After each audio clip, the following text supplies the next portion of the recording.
Hello বন্ধুরা, তো আজকে আবার আমি চলে এলাম ছোট্ট একটা ব্লগ নিয়ে। আশা করি তোমরা সবাই ব্লগটা দেখবে। তো আমি বানাবো হচ্ছে আমসত্ত্ব, কাঁচা আমের আমসত্ত্ব। তো কাঁচা আমের আমসত্ত্ব বানানোর জন্য প্রথমেই আমি গাছ থেকে কাঁচা আম পেড়ে নেব। আমগুলো যখন একদম আটি হয় না, তখন আরও ছোট অবস্থায় আমের আচার, কাঁচা আমের আচার করলে অনেক ভালো হয়। আচার বা আমসত্ত্ব যেটাই করি ওইটা করলে ভালো হয়। এখন কিন্তু আমের মধ্যে আটি বেঁধে গেছে। এখন কিন্তু আমসত্ত্ব করতে একটু মানে কষ্ট হবে, তারপরে করব। এই দেখো আমাদের গাছের মধ্যে কী পরিমাণ আম ধরেছে। প্রথমে আমি আমগুলোকে দেখাই। একটাই ছোট আমের গাছ আছে, ওইটার মধ্যে অনেক পরিমাণে আম ধরেছে। যে দেখো থোকা থোকা কিন্তু অনেক আম ধরে আছে। তো এখন আমি এই আমগুলো থেকে কিছু আম তুলে নেব। এখন আমি তুলে নিচ্ছি কিছু আম।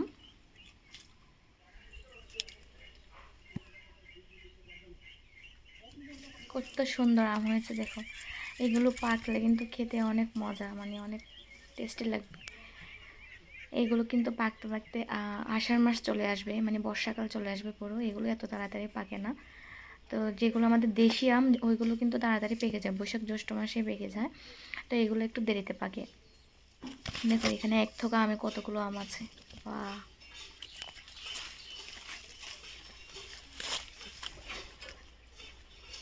আসলে এমন আম ধরে থাকতে দেখলে কিন্তু এগুলো ছিঁড়তেও ইচ্ছে করে না। এই যে আমি তুলে নিচ্ছি আবার এখান থেকে কয়েকটা আমের গাছটা থেকে। তো আম ভর্তা খেতে কিন্তু আমার অনেক ভালো লাগে।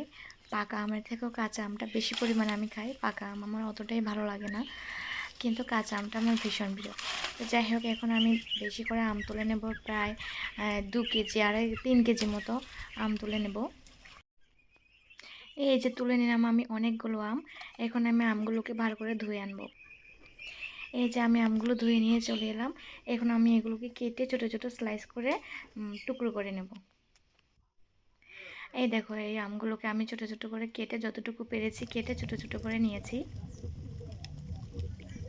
এখন আমি উনুনে আগুন জ্বেলে কড়াইতে একটু গরম জল বসিয়ে ওইখানে আমি আমগুলোকে দিয়ে সিদ্ধ করে নেব। জল কিন্তু একদম অল্প পরিমাণে দিতে হবে, জল বেশি দেওয়া যাবে না, কারণ আমটা বেশিক্ষণ সিদ্ধ করতে হয় না, খুব তাড়াতাড়ি আম সিদ্ধ হয়ে যায়।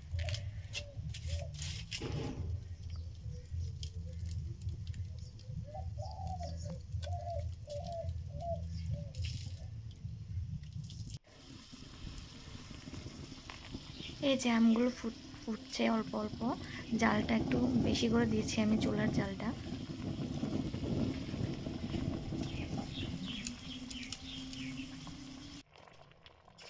এই যে দেখো আমার আমটা কিন্তু অনেকটা সিদ্ধ হয়ে গেছে। আমি আরেকটু সময় সিদ্ধ করে নেব ভালো করে। আর সিদ্ধ করার সময় একটু নেড়ে চেড়ে দিতে হবে। এই যে আমার আম মোটামুটি সিদ্ধ হয়ে গেছে। এই যে আমগুলো পুরোপুরি সেদ্ধ হয়ে গেছে। এখন আমি এগুলোকে একটু স্টেনের সাহায্যে ছেঁকে আমের মধ্যে যে আঁশগুলো আছে ওইগুলো বের করে নেব। ছেঁকে নেওয়ার পর দেখুন এই আমগুলো থেকে অনেকগুলো আঁশ বেরিয়েছে। এখন আমি এগুলোকে কড়াইতে আবার দেব। আবার আমি কড়াইটা বসিয়ে দিলাম, দিয়ে একটু জল দিয়ে ওইটাতে 3 কাপ মতো চিনি দিয়ে চিনিটাকে ব্লেন্ড করে ভালো করে আমগুলো দিয়ে ওই আমের মধ্যে আমার আগে থেকে বানিয়ে রাখা মশলাটা, আচারের যে মশলা ছিল আমার, ওই মশলাটা একটু দিয়ে দিয়েছিলাম, একটু ফ্লেভারটা যাতে যেন ভালো হয় ওর জন্য। আর এদিকে দিয়ে দিলাম আমি চিলি ফ্লেক্স করে রেখেছিলাম আগে থেকে, ওই চিলি ফ্লেক্স একটু দিয়ে দিলাম। এবার দেখুন এটা দেওয়ার পর অনেকক্ষণ নাড়াচাড়া করলাম। নাড়াচাড়া করার পর এটা কালারটা দেখুন একটু চেঞ্জ হয়ে গেছে, অনেক সুন্দর হয়েছে।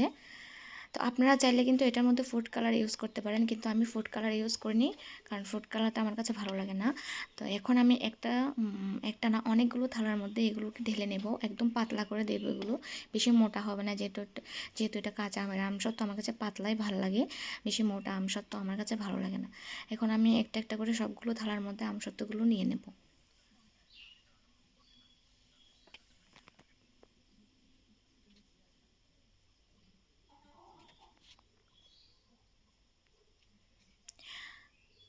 তো এই আমসত্ত্বগুলো দেখো আমি শুকোতে দিয়েছিলাম, মোটামুটি অনেকটাই শুকিয়ে গেছে। এখানে কিন্তু পাকা আমের আমসত্ত্ব আছে, কাঁচা আমেরও আছে। তো পাকা আমের আমসত্ত্ব দেওয়াটা আমি দেখাইনি। এই দেখো আমার আমসত্ত্ব অনেকটা শুকিয়ে গেছে, মোটামুটি ভালোই শুকিয়ে গেছে। এটা হচ্ছে পাকা আমের আমসত্ত্ব। তো আমি অনেকগুলো আমসত্ত্ব দিয়েছি এবার। আগের বার কিন্তু আমের জন্য দিতে পারিনি। তো শুকিয়ে যাওয়ার পর আমি আমসত্ত্বগুলোকে নিয়ে এলাম ঘরে। তো তো এখন আমি এইগুলোকে একটু কাট করবো। এই দেখো এখান দিয়ে একটু খেয়ে ফেলেছে পাখি, বাইরে শালিক পাখি ছিল, শালিক পাখি শুকোতে দেওয়ার পর খেয়ে নিয়েছে। আমি উপর আবার দিয়ে দিয়েছিলাম, চুরু দিয়ে কেটে জায়গাটা ফেলে দিয়েছি। এখন আমি এগুলোকে আস্তে উঠিয়ে নেব। তো প্রথমে নিয়ে নিলাম একটা ছুরির সাহায্যে কিন্তু সাইডের থেকে আস্তে আস্তে করে এগুলোকে উঠাতে হবে, নাহলে নয়তো কিন্তু ছিঁড়ে যেতে পারে এটা। তো আস্তে আস্তে করে আমি সাইড থেকে আগে এটাকে উঠিয়ে নেব, তারপর হাত দিয়ে টেনে আস্তে করে উঠিয়ে নেব। তো দেখো এই আমসত্ত্বটা কতটা সুন্দর লাগছে, কতটা ট্রান্সপারেন্ট হয়েছে। তো এটা কিন্তু অনেক সফট এবং অনেক টেস্টি হয়েছে। থালের মধ্যে যে ফুলটা ছিল ওই ফুলটা পুরোপুরি আমসত্ত্বের মধ্যে বসে গেছে। তো এখন হচ্ছে আমি সবচেয়ে বড় যে আমসত্ত্বটা দিয়েছি বড় থালার মধ্যে, ওইটা আমি তুলব। একদম ছুঁড়ে দিয়ে আস্তে আস্তে করে ওইটাকে সাইডটাকে আগে উঠিয়ে নেব, তারপর পুরো আমসত্ত্বটাকে উঠিয়ে নেব। পাখির জন্য বাইরে কোনো কিছু শুকোতে দেওয়া যায় না, খেয়ে নেয়। তো দেখো এই যে আমি উঠে নিয়েছি। ওয়াও, এটা এত সুন্দর হয়েছে, আমার কাছে যেটা সবচেয়ে ভালো লেগেছে। আমার মানে খেতে ইচ্ছে করে না, এগুলো দেখতে এত সুন্দর লাগে। তো কেমন হয়েছে তোমরা একটু বলবে, আমার আমসত্ত্বগুলো অবশ্যই কমেন্ট করে বলবে।